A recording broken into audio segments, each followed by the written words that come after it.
Hello, Mr. Kevin, our Palm Springs neighbor. Thank you, Manny. How are you? I am wonderful as always, and a big congrats on Audience-ology, your eye-opening book. It serves as an entertaining Bible for both industry insiders and those who aspire to join the industry.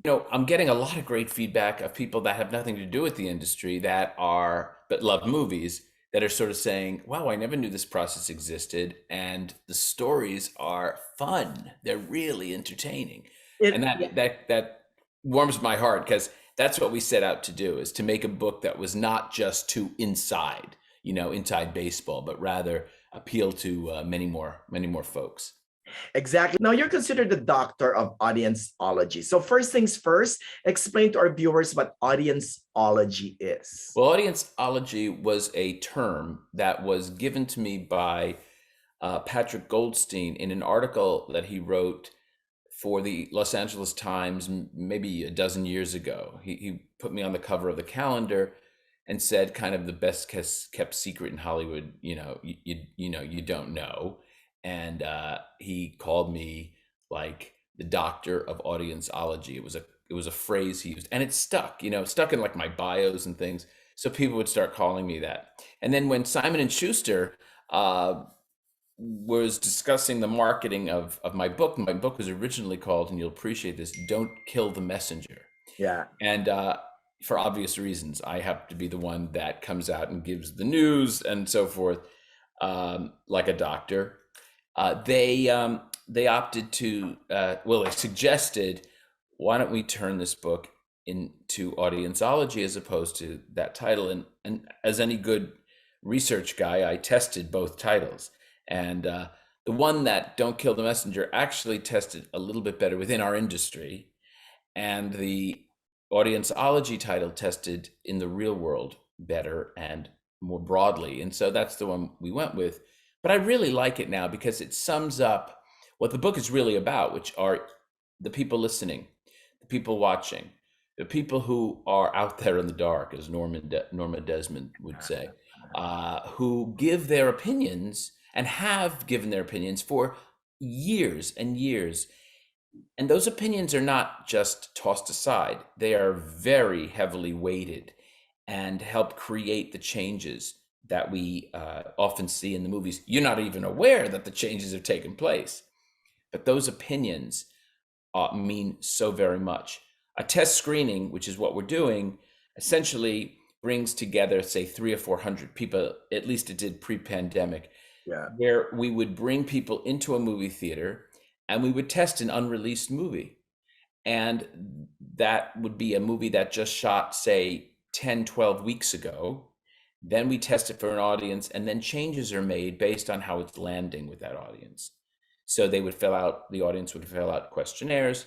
Some people, a subset, would participate in a discussion group to get a little deeper into what's bothering them, what's working, what's not working. And then many changes are made. And that's what's so interesting about what I do, because those opinions and my interpretation as a doctor of audienceology come together into a very rich report. And it's a playbook of how to sort of go about or thinking about what could make this movie more satisfying for an audience, both intellectually, answering questions, or emotionally, really feeling something more than they currently are. Also from what I read it's also a memoir, right? Your book. But from what I read, you started as wanting to perform. How has your experience as an actor helped shape you as a doctor of audienceology? Immensely, because what I am essentially is a truth teller. Yeah. And what are great artists, actors, truth tellers? They embody a character, they take on a character, and they peel away the onion to get underneath of what's really going on. So I have to sift through a lot of stuff. I was about to say a different word. To get to the truth, to get to what they're really saying. Yeah. See, it may not be that they just think it's a scene that doesn't belong in a movie. It may be that they're just not engaging in the character. And so we have to disseminate what that really means. And because you don't want to suggest cutting a key scene if in fact it holds a really strong story point, but it may just be the lead up to that scene that you're losing the audience because the character's done something really stupidly, meaning not in concert with what their character should be doing. So you've got to get in there and say, no, when that character does this, let me give you an example of something like that. There was a movie, it just popped into my head, called Hope Floats. Yes. With Incredible. with the wonderful and a very dear friend of mine, Jenna Rollins, General. starring Sandra Bullock, directed by Forrest Whitaker. It's a terrific picture. But in the movie, when we tested that film, the audience liked it but didn't love it, and a lot of it was because of Sandra Bullock's character. And Sandra Bullock was and is one of the most liked actresses and has great heart and humanity. What was going on? And in the movie, Jenna Rollins plays Sandra's mother, and she dies in the movie. Sorry, spoiler alert, coming late, but she dies. The older mother, unexpectedly, I believe, and Sandra finds her mom or whatever, and the next scene is they're getting on with their lives. Right. Okay. Cut to, we test with the audience, the focus group, the cards. Sandra Bullock's scores of her character are not where generally a star of her caliber are. Not to mention, the movie is also a little muted. When I probed into what was going on, what emerged was that Sandra Bullock's character didn't mourn her mother.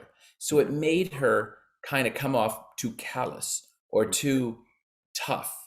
And she didn't have a moment of reconciliation or grieving. And so Sandra was on to her next movie already. So she had different color hair or something. So they devised, we all put our heads together to think, what can we do? Devised, how women come out of the shower and they put that thing on the head to wrap so the hair dries, right? So now we didn't have to deal with the hair thing. It's a scene where she just, right after the mother dies, she walks into her mother with habit, like it's her habit, to her mom's closet. Yeah. In order to borrow a piece of clothing or something. She's going through her mother's stuff, and suddenly she picks up a piece of clothing and she smells it. And it has her mother's perfume, her mother's scent. And she begins to realize her mother's gone. Oh. And she cries and writhes down the wall of the closet into a ball of tears. The audience said, redeemed, gave her another 20 points, gave the movie another 20 points. The movie, everything came up and made sense now. Yeah. Had you not tested it, you probably would never have known that little thing, that little extra scene that took about 60 to 90 seconds would have made such a difference to the arc of her character and the change to that movie. Yeah, there's a lot of like little nuggets like that in the book. Like I didn't know La La Land's first 12 minutes was not a musical, that famous, It's almost crazy to think about now. Yeah. That movie opened where that freeway scene wasn't even in there. And then I remember it was like, I think it was like 6 minutes into the movie, something like that, where you finally saw the roommates dancing around the apartment, and it came off looking very odd. It's like, why are they singing now? Yeah. Because you didn't have permission to know it was a musical. That's right. To go with the convention of it being a musical. And so adding that scene back changed it dramatically. Yeah. It's absolutely, I totally agree. You're using the science of research, right, in order to understand the cinema, the art of cinema. But many will argue that mixing science and art is not that good. I mean, though there's an art to it too, right? What can you say about that? First and foremost, I am an artist. I'm an actor by trade, my training, all of that stuff before I ended up going into the field 30 years ago. So I started, my first half of my life was in doing stage Yeah. in and around New York City, and commercials, loads of commercials, and moved out to Hollywood and worked a bit in the TV and film space, uh, and then moved into producing. So everything was geared towards being an artist and creativity. So that part of my brain is very alive, and I think well. um, the other half was also very important because when I was 17, I started my own business, my first business. It was a dance and acting school Yeah. in New Jersey. And that was important because it got to fulfill another part of who I was. So my whole life has been straddling the art and the science, if you will, the business and the creativity. And that has been, um, I guess, a very important part of Kevin, but also has been brought into the work that I do, because I would never want to insinuate myself in, or have audiences, quite frankly, insinuate oneself in a vision of a director or a producer. However, not always does the vision get communicated in fully, or in full bloom, I was about to say. For example, Ron Howard, the great director, says it best. Ron says, look, I get to choose the movies I'm going to make. I go through a selection of films, and I get to work with the writer.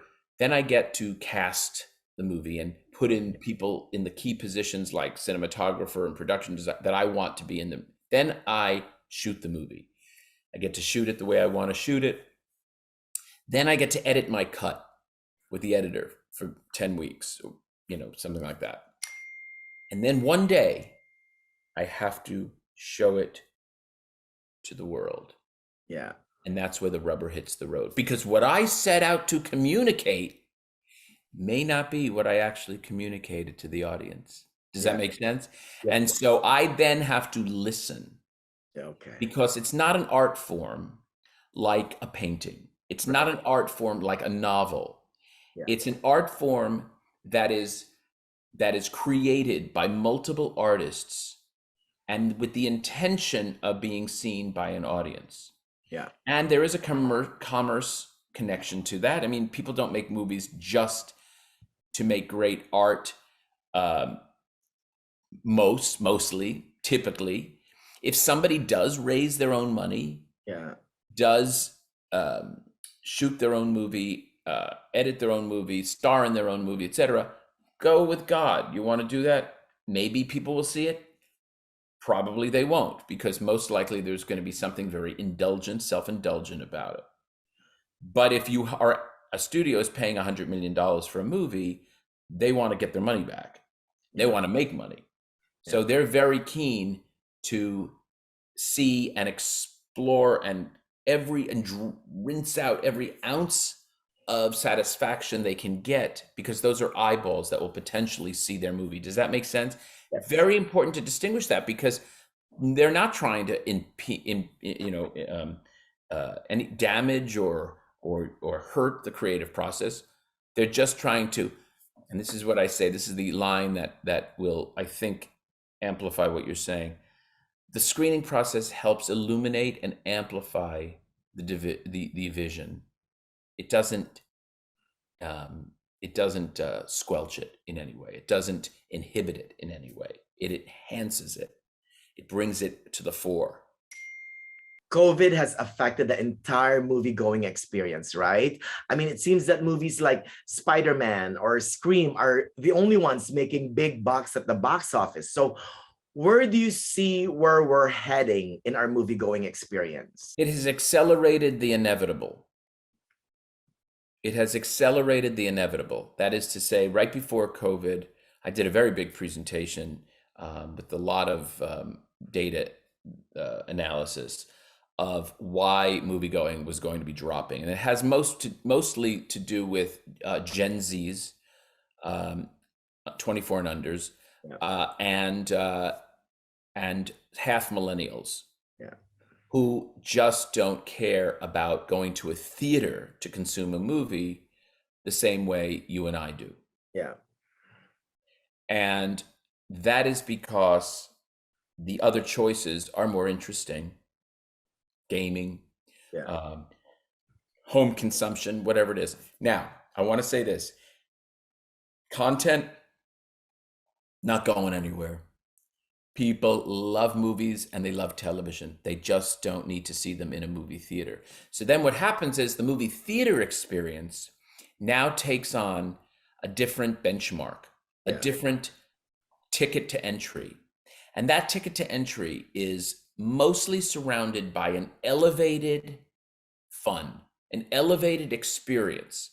So dramas typically don't present an elevated, they could be very wonderful stories, but they don't transport you generally to another world, literally in a superhero movie, a hyper fantasy, a hyper excitement. They don't do that. What they do is they provide you 2 hours. In the case of, I watched last night, the Japanese movie Drive My Car. Yeah. It was 3 hours with subtitles. It's not an easy thing for an American audience who are not used to subtitles to embark on. I loved it. I thought it was great. I thought it was just great. No way did I need to see that in a theater. Now, I actually have a theater in my home, so it's a little bit different. But I didn't need to go outside to see it. And I may have a theater in my home, but let me assure you that most people have created a theater in their home. Yeah. Size of screens, the sound quality are only a step down for some people Right. by a tiny margin. In fact, I did a slide in my presentation of showing today's movie theaters that have now truncated their theaters to make more of a living room space with, lots of seats that go back and Yeah. and screens that had shrunk and but they bring you in food and alcohol or whatever.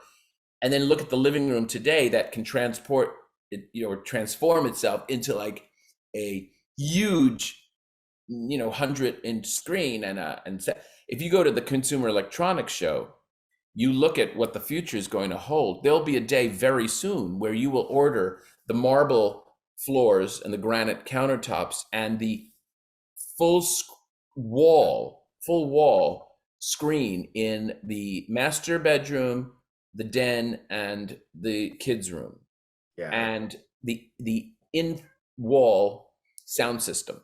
It's here already, but it's not. It's going to be part of the standard. Yeah. That again is another nail in the coffin for going to a movie. Now people are gonna see movies, but they're gonna see far, far fewer films. Yeah. And the ones they're gonna see are the Spider-Man, because that's a movie for everybody.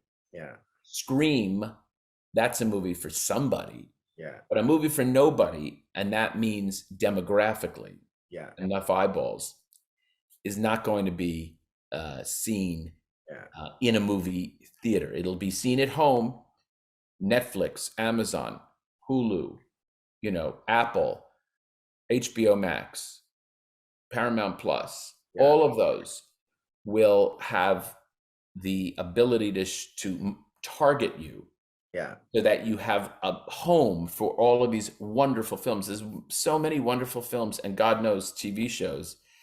But am I right? When was the last time you went to see a movie in a theater? Well, I was forced to.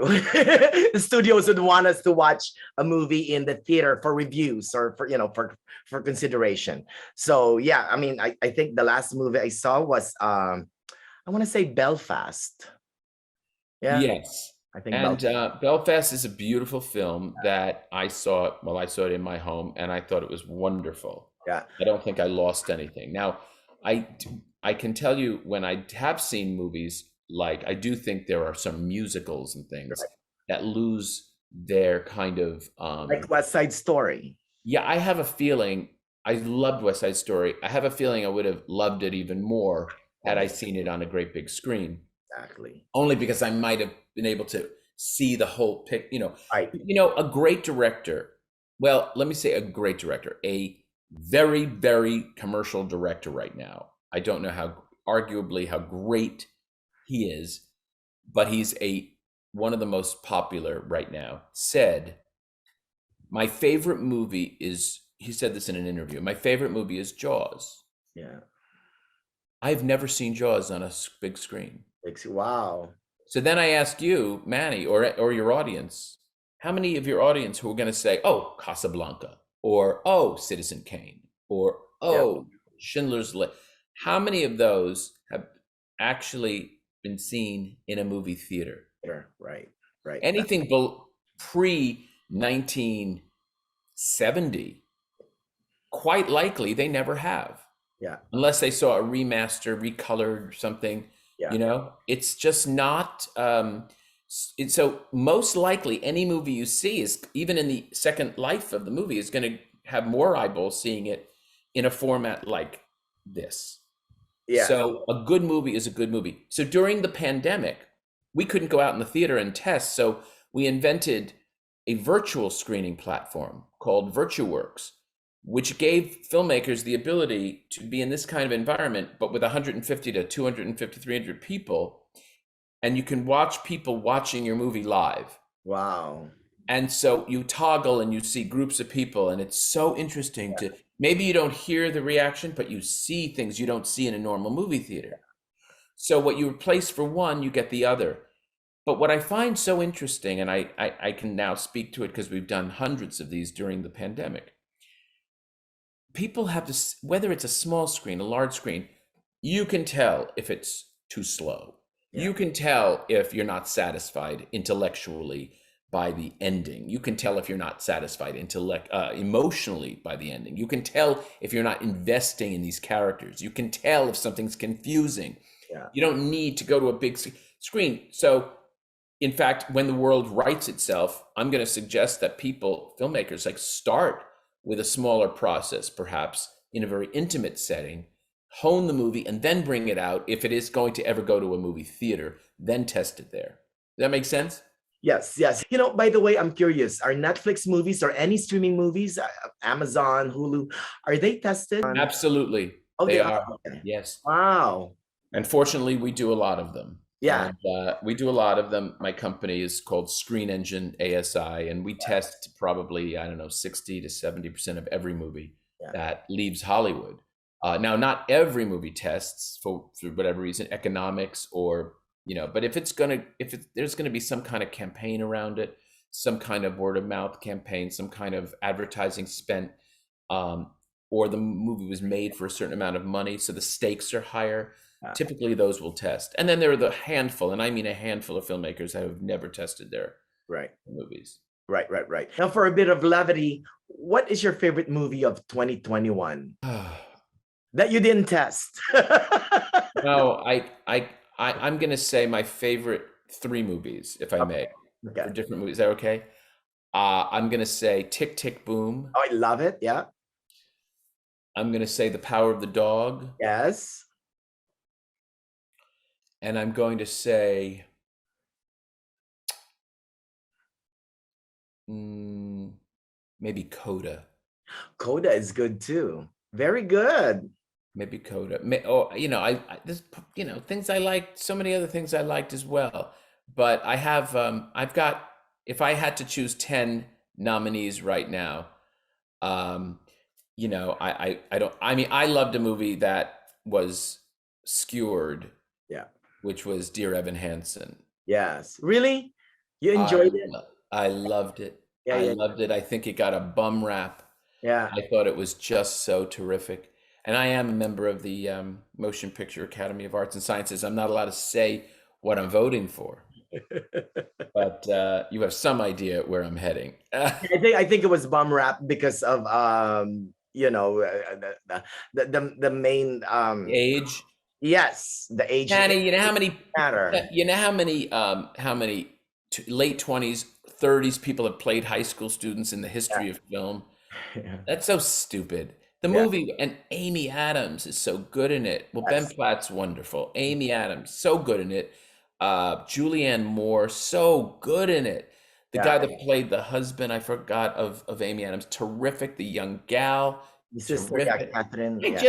I just thought the thing was just beautiful. And what I loved about it was they would, like we're rapping right now, and then all of a sudden they would sing a song that would come out and it would be so natural and you would be thinking they're talking, but it would, I loved it. Yeah. And I love that director. That director also directed that marvelous picture, Wonder, you know? Yes. Yes. Yes. Anyway, Yes. that's Yeah. enough. I mean, it got slammed, but what are you gonna do? Now, going back to Audienceology, what do you hope for viewers to get after reading your book? Well, I hope they get um, the fact that if they do participate in these, or the fact that people that they know um, really had a say in the movies in a way that you never would have thought you'd do. Yeah. I also would hope that they will uncover a piece of moviedom, Yeah. of the movie world, that they didn't know, because there's an interest. This is an interesting area that has been done for 100 plus years.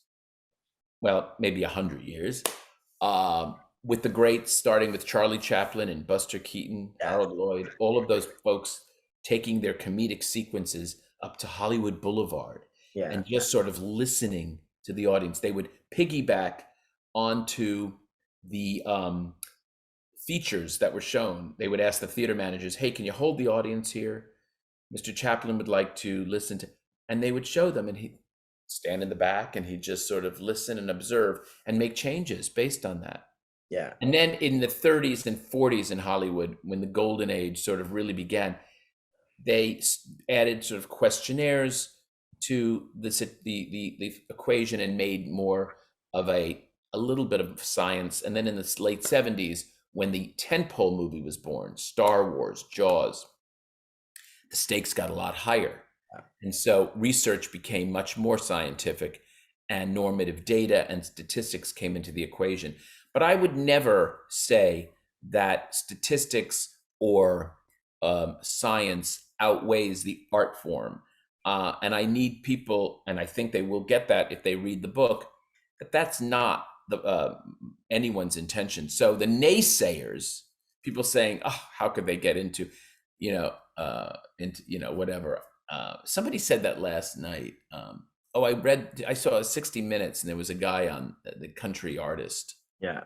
and he said some comment, like, "Well, I don't listen to phone interviews, and people, I don't listen to phone interviews or focus groups or something like that." Right. And I said, in my thinking, what do you think? What do you think? He says, "I listen to the people." I said, "Well, what do you think the people are? The people are focus groups, and the people are, uh, on the phone interviews, giving you feedback." So it was a little disingenuous. People get this really weird thing that as soon as you have a question, or you're somehow dumbing it down, you're somehow lessening the artistic merit of something. Right. Not true. And if it is true, you got a researcher who does not understand the art form Yeah. and respect the filmmaking process. I love your book, Mr. Kevin, but one of my favorite lines in there is your line about gratitude. Talk to us more about that. Oh, Manny, thank you. Yeah, I am very grateful. I live in gratitude, have always lived in gratitude. That particular is a moment, is a callback to when I started my first theater, and I starred in the show, and I produced it, and I opened a theater with my partner, all in a year, with grant writing and all this. And there was so much pent up, just like, how did I do this? How did I get there? Wow. So on opening night, when they said, knocked and said 5 minutes, I said thank you, and I walked out onto the deck of the shop of the where they put the scenery together, and it was black and the stars were up, and I just had a moment of going, and I looked up and I said, "Look what I did." And it was such a moment of realization, and I knew I didn't do it alone. I did it with the universe, and said thank you. And that has stayed with me throughout my life, truly. And I think that's why I'm as happy as I am. And I think it's why my business is as successful as it is, and why I think that people are embracing this book. I think they get my sense of humility and also my sense of humanness Yeah. coming through Yeah. when you talk about it being a memoir. Oh, you are amazing, Mr. Kevin. Thank A you. big congrats on Audience-ology. Again, no, people can pick this up anywhere, right? Amazon. Yeah, in the desert, it's at Just Fabulous, Okay. and I did a book signing there. So Stevens kept several copies, signed copies there. Amazon, the audio version is great. Yeah. If anyone would like to listen to it, and I can't tell you how much I thank you. I've been watching you for several years now, and it's just you're just great. Oh, thank you, thank you, thank you so much, Mr. Kevin, and good luck on everything, okay? And with gratitude,